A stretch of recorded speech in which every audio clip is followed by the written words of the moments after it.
욥기 33장. 욥이여 내 말을 끝까지 들어주십시오. 부디 내 말에 귀 기울여 주십시오. 심사숙고한 내용을 말하는 것입니다. 다른 숨겨진 의도가 있는 것은 아닙니다. 내 마음을 정직하게 토로하는 것입니다. 하나님의 영이 지금의 나를 만드셨고 전능하신 하나님의 호흡이 내게 생명을 주셨습니다. 할 수 있겠거든 내가 틀렸음을 입증해 보십시오. 주장을 펼쳐 보십시오. 스스로를 변호해 보십시오.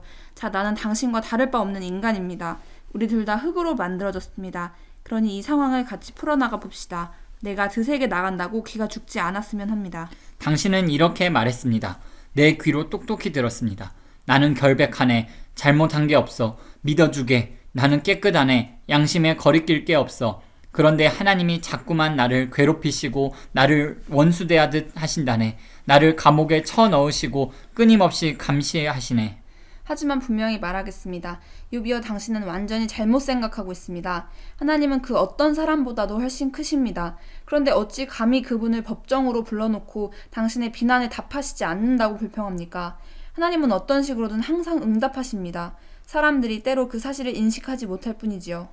예를 들어 사람이 골아 떨어지거나 곤히 잠들었을 때 하나님은 꿈이나 밤의 환상을 통해 그의 귀를 여시고 여러 차례의 경고로 경각심을 심어주십니다. 그가 계획하는 나쁜 일이나 무모한 선택에서 돌이켜 때이른 죽음을 당하거나 돌아올 수 없는 강을 건너는 일이 없도록 보호하시려는 것입니다. 그런가 하면 그가 고통을 겪게 하시거나 병성에 드러눕게 하여 관심을 유도하기도 하시는데, 그렇게 되면 그는 음식을 보기만 해도 질색을 하고 입맛을 잃어 평소 즐겨 먹던 요리마저 싫어하게 됩니다.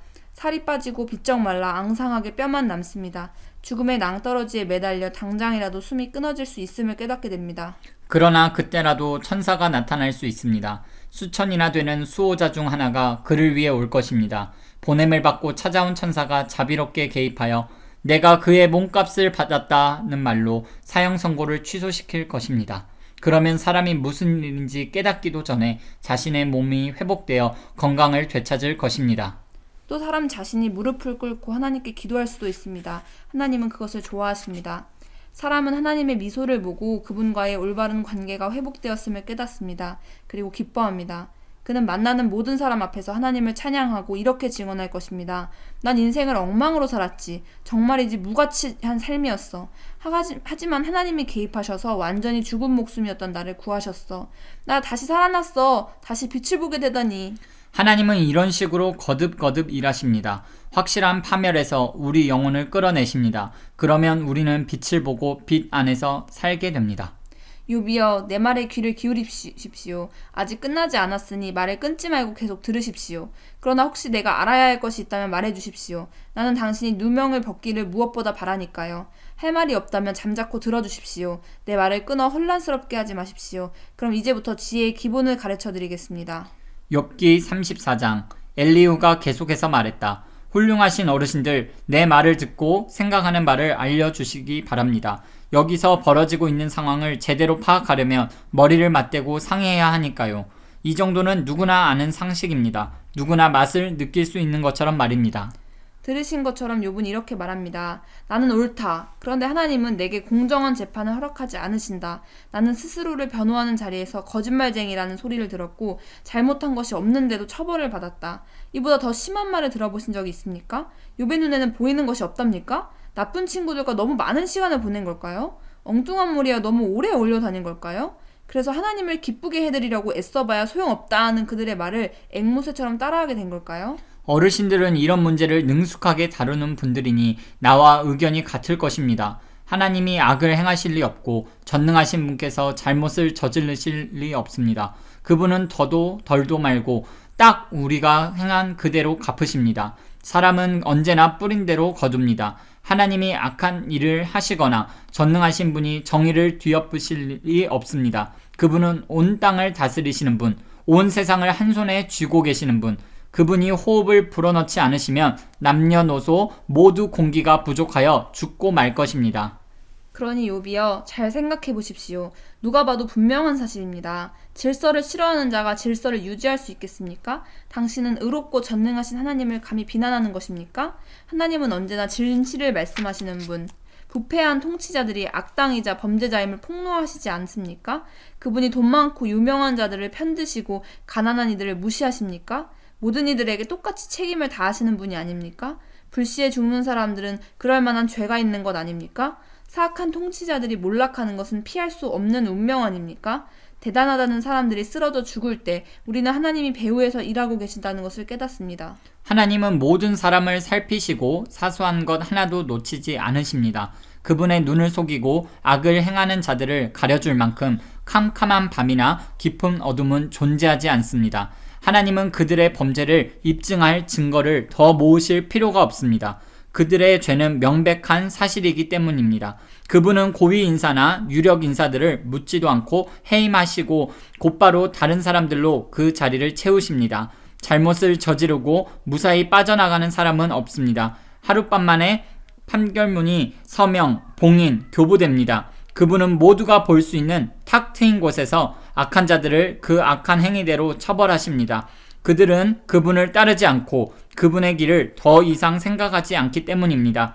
그들의 배교를 알린 것은 가난한 이들의 울부짖음이었습니다. 억눌린 이들의 울부짖음을 하나님이 들으신 것입니다. 하나님이 침묵하신다 한들 그것이 당신과 무슨 상관이 있습니까? 하나님이 얼굴을 숨기신다 한들 어찌하겠습니까? 그러나 침묵하시든 숨으시든 하나님은 여전히 존재하시며 다스리시기에 하나님을 미워하는 자들이 그분의 자리를 차지하여 사람들의 삶을 망치는 일은 없을 것입니다. 그러니 그냥 하나님께 실토하지 그럽니까? 이렇게 말하십시오. 내가 죄를 지었습니다. 다시는 죄를 짓지 않겠습니다. 내가 아직 깨닫지 못한 것이 있다면 깨닫게 해주십시오. 그동안 저지른 악을 다시는 저지르지 않겠습니다. 당신이 하나님의 뜻대로 살고 싶지 않다고 해서 하나님이 당신의 뜻대로 움직이셔야 합니까? 선택은 당신의 몫입니다. 내가 대신할 수는 없지요. 어느 쪽을 선택할 것인지 말해 보십시오. 생각이 올바른 사람들이 이구동성으로 하는 말, 내 말에 동의하는 지혜로운 사람들이 하는 말이 있습니다. 욥은 헛똑똑이야. 터무니없는 소리만 짓거려대지. 욥이여, 하나님께 그렇게 못되게 말대꾸를 했으니 어디 구석으로 끌려가 호된 질책을 받아 마땅합니다. 원래 지은 죄에다가 하나님의 징계에 저항하고 무엄하게도 하나님께 주먹을 휘두르며 전능하신 분을 여러 죄목으로 고발하는 죄를 더했기 때문입니다. 욥기 35장. 엘리후는 욥을 다시 공격했다. 처음에는 나는 하나님 앞에서 완전히 결백하다고 하더니 그 다음에는 내가 죄를 짓든 안 짓든 무슨 차이가 있겠느냐고 말하니 이게 말이 됩니까? 자, 분명히 말씀드리지요. 당신과 새 친구분은 지금 자신이 무슨 말을 하는지 모르고 있습니다. 하늘을 보십시오. 오래도록 열심히 들여다보십시오. 하늘 높이 떠있는 구름들이 보입니까? 당신이 죄를 짓는다 한들 하나님께 달라질 것이 무엇이겠습니까? 당신이 아무리 큰 죄를 짓는다 한들 그것이 하나님께 대수겠습니까? 당신이 선하다 한들 하나님이 거기서 무슨 득을 보시겠습니까? 그분이 당신의 업적에 의존하기라도 하신단 말입니까? 사람이 선한지 악한지에 관심을 갖는 사람들은 가족과 친구와 이웃뿐입니다. 하나님은 사람의 행위에 의존하지 않으십니다. 사정이 어려워지면 사람들은 도움을 청하며 부르짖습니다. 이리저리 차이는 신세에서 벗어나게 해달라고 부르짖습니다. 그러나 사정이 좋을 때는 하나님을 전혀 생각하지 않습니다.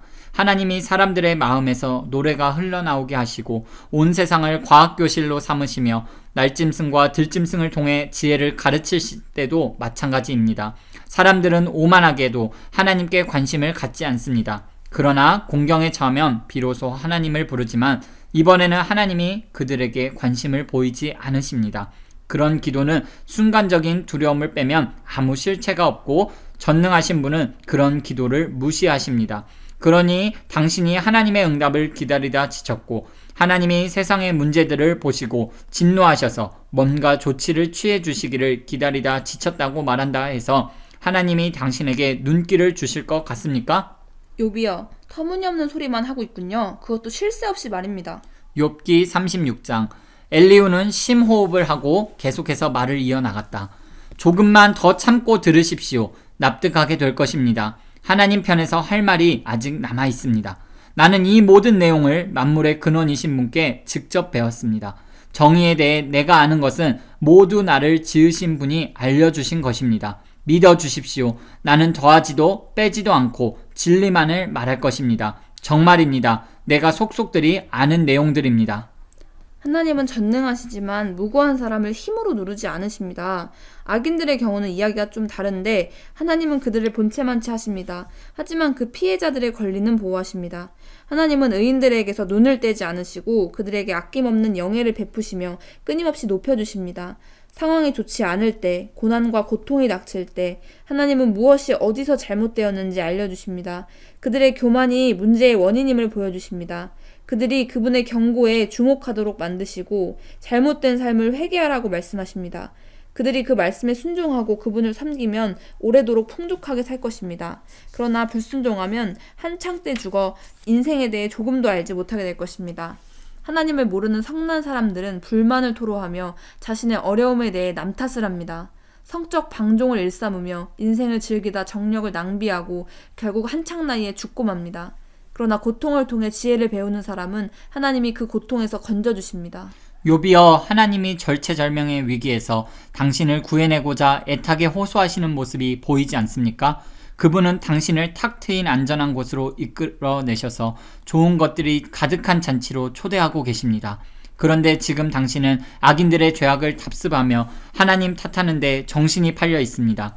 당신의 많은 재산에 헛된 기대를 걸지 말고 뇌물을 써서 빠져나갈 수 있다고 생각하지 마십시오.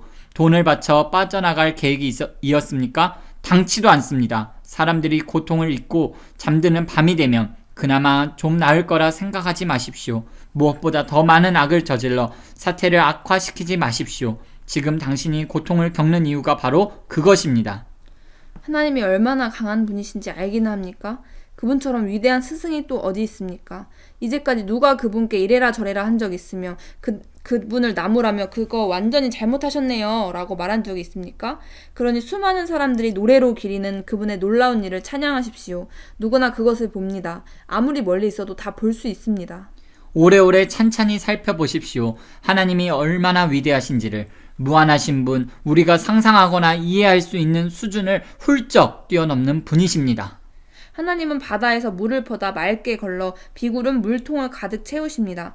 그러면 하늘이 열리고 소나기가 퍼부어 모든 사람들을 적십니다. 이런 일이 어떻게 일어나는지, 그분이 구름을 어떻게 마련하시고 천둥 가운데서 어떻게 말씀하시는지 조금이라도 아는 사람이 있습니까? 번개를 보십시오. 하늘을 가득 채우고 깊고 어두운 바닷속을 비추는 그분의 빛의 향연입니다. 이것들은 하나님의 주권과 관대하심, 애정어린 보살핌을 상징합니다. 그분은 표적을 정확히 겨냥하여 빛의 화살을 쏘십니다. 지극히 높으신 하나님이 악에 노하여 천둥소리로 호통을 치십니다. 욥기 37장. 그 소리가 들릴 때마다 내 심장이 멎습니다. 정신이 아뜩하여 숨조차 쉴 수 없습니다. 들어보십시오. 그분의 천둥소리, 우르르 쾅쾅 우레소리로 말씀하시는 그분의 음성을 들어보십시오. 그분이 지평선 이쪽 끝에서 저쪽 끝까지 번개를 보내시면 북극에서 남극까지 온 세상이 환해집니다. 뒤이어 천둥소리 가운데 그분의 음성이 메아리치니 강력하고도 장엄합니다. 그분은 온갖 방식으로 거침없이 능력을 드러내십니다. 그 음성을 못 알아들을 자 없으니 천둥소리로 울리는 그분의 말씀 놀라울 따름이고 그분의 위협을 이해할 길이 없습니다. 그분은 눈에게 땅을 엎어라 명하시고 비에게 온 지역을 적셔라 명령하십니다. 누구도 비바람을 피할 수 없습니다. 누구도 하나님을 피해 달아날 수 없습니다. 눈보라가 으르렁거리면 북쪽에서 불어오고 얼음비로 땅이 꽁꽁 얼면 들짐승도 피할 곳을 찾아 제 보금자리로 기어들어갑니다. 하나님의 입김으로 얼음이 만들어지고 하나님의 입김으로 호수와 강이 얼어붙습니다. 하나님이 구름을 빗물로 채우시고 구름에서 사방으로 번개를 보내십니다. 하나님은 구름의 영향을 이리저리 시험하시고 그분의 말씀이 온 세계에서 이루어지도록 명하십니다. 징계나 은혜, 아낌없는 사랑을 베풀려 하실 때 하나님은 구름에게 일을 맡기시고 그 일이 반드시 성취되게 하십니다. 욥이여, 듣고 있습니까? 이 모든 것을 주목해 본 적 있습니까? 그 자리에 가만히 서서 하나님의 기적들을 되새겨 보십시오. 하나님이 이 모든 일을 어떻게 하시는지, 캄캄한 폭풍 속에서 어떻게 번쩍이는 번개를 만드시는지, 뭉게구름을 어떻게 쌓아 올리는지 아십니까? 완전한 지성을 가지신 분의 이 모든 기적이 어떻게 가능한지 아십니까? 찌는 듯 더운 날이면 고작해야 부채질이나 하는 게 전부인 당신이 뜨거운 양철 지붕 같은 하늘에 영향을 미칠 수 있다는 생각을 어떻게 할 수 있습니까? 당신이 그토록 똑똑하다면 하나님께 어떻게 말씀드릴지 가르쳐 주십시오. 우리는 아는 게 없어서 그 방법을 도무지 모르겠습니다. 내가 하나님께 대들 만큼 우둔한 줄 압니까? 그것은 화를 자초하는 짓이 아니겠습니까? 정신이 온전히 박힌 사람이라면 구름 한 점 없이 화창한 날에 해를 똑바로 쳐다보지는 않을 것입니다. 북쪽 산에서 찬란한 금이 나오듯 위엄에 찬 아름다움은 하나님께로부터 흘러나옵니다. 전능하신 하나님, 우리 손이 닿지 않는 곳에 계신 분, 권능과 정의가 더없이 뛰어나신 분, 그분이 사람을 불공평하게 대하신다니 생각도 못할 일입니다. 그러니 모두 깊은 경외심으로 그분께 절하십시오. 당신이 지혜롭다면 틀림없이 그분을 경배하게 될 것입니다. 욥기 38장. 마침내 하나님께서 사나운 폭풍의 눈에서 욥에게 대답하셨다. 어찌하여 너는 문제를 혼란스럽게 만드느냐? 어찌하여 너는 잘 알지도 못하는 말을 하느냐? 정신 차려라, 욥. 일어서거라. 똑바로 서라. 몇 가지 물어볼 테니 제대로 대답하여라.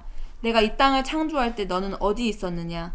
내가 아는 것이 그렇게 많다니 어디 말해보아라. 누가 땅의 크기를 정하였느냐? 내가 모를 리가 없겠지. 누가 그것을 설계하고 치수를 정했느냐? 새벽별들이 일제히 노래하고 모든 천사들이 소리 높여 찬양할 때 땅의 기초는 어떻게 놓였으며 그 주춧돌은 누가 놓았느냐? 아기가 태를 열고 나오듯 바닷물이 터져 나올 때 누가 그것을 감독하였느냐? 바로 나다. 내가 그것을 부드러운 구름으로 싸고 밤에는 어둠의 이불로 안전하게 덮어주었다. 그 다음에 바다의 활동 구역을 정해줄 울타리, 빠져나가지 못할 튼튼한 울타리를 만들고 바다에게 이렇게 말했다. 여기에 머물러라. 여기가 내가 있을 곳이다. 너는 이 안에서만 사납게 날뛸 수 있다. 너는 아침에게 기상 명령을 내리고 새벽에게 작업 개시를 지시한 적이 있느냐? 그리하여 땅을 이불처럼 거머쥐고 바퀴벌레를 털어내듯 악한 자들을 털어버린 적이 있느냐?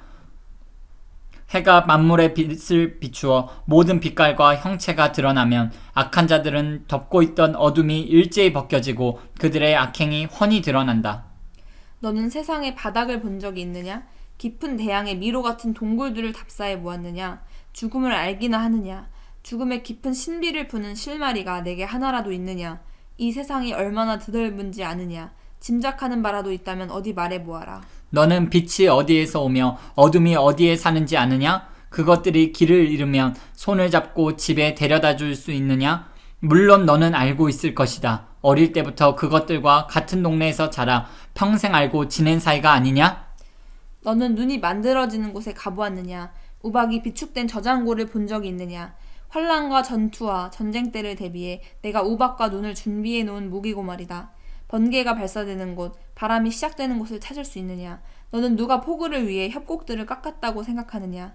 누가 번개를 동반한 폭풍우가 지나갈 길을 내어 사람이 발길이 닿지 않는 등판과 사람의 눈길이 닿지 않는 사막에 물을 대고 쓸모없는 황무지를 흠뻑 적시어 들꽃과 풀로 뒤덮이게 하겠느냐?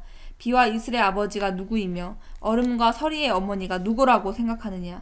이런 놀라운 기상현상들이 저절로 일어난다는 생각 따위는 잠시라도 하지 않는 줄 믿는다만 어떠냐? 너는 아름다운 북두칠성의 눈길을 사로잡을 수 있으며 거대한 사냥꾼 오리온 자리의 추적을 따돌릴 수 있느냐? 금성을 불러내어 내 길을 비추게 하고 큰 곰자리와 작은 곰자리 별들을 함께 불러내어 뛰놀게 할 수 있느냐? 너는 하늘의 별자리들을 조금이라도 아느냐? 그것들이 지상의 일에 어떤 영향을 미치는지 아느냐? 너는 구름의 주위를 끌어 소나기를 내리게 할 수 있느냐? 번개를 뜻대로 부리고 명령을 바로 수행했는지 보고하게 할 수 있느냐? 누가 날씨 분별하는 지혜를 따오기에게 주었으며 폭풍을 감지하는 능력을 수탉에게 주었느냐? 땅이 바싹 말라 쩍쩍 갈라지고 땅바닥이 벽돌처럼 단단히 구워질 때 구름을 헤아리고 하늘의 빗물통을 기울여 비를 내리게 할 만큼 지혜로운 자가 있느냐? 너는 암사자에게 먹이를 사냥해 보금자리에 웅크리고 있거나 줄인 배를 안고 기다리는 새끼들에게 가져다 주도록 가르칠 수 있느냐? 까마귀 새끼들이 먹을 것이 없어 날개를 퍼덕거리며 하나님께 부르짖을 때 누가 그 어미들에게 먹이를 마련해 주느냐? 욥기 39장. 너는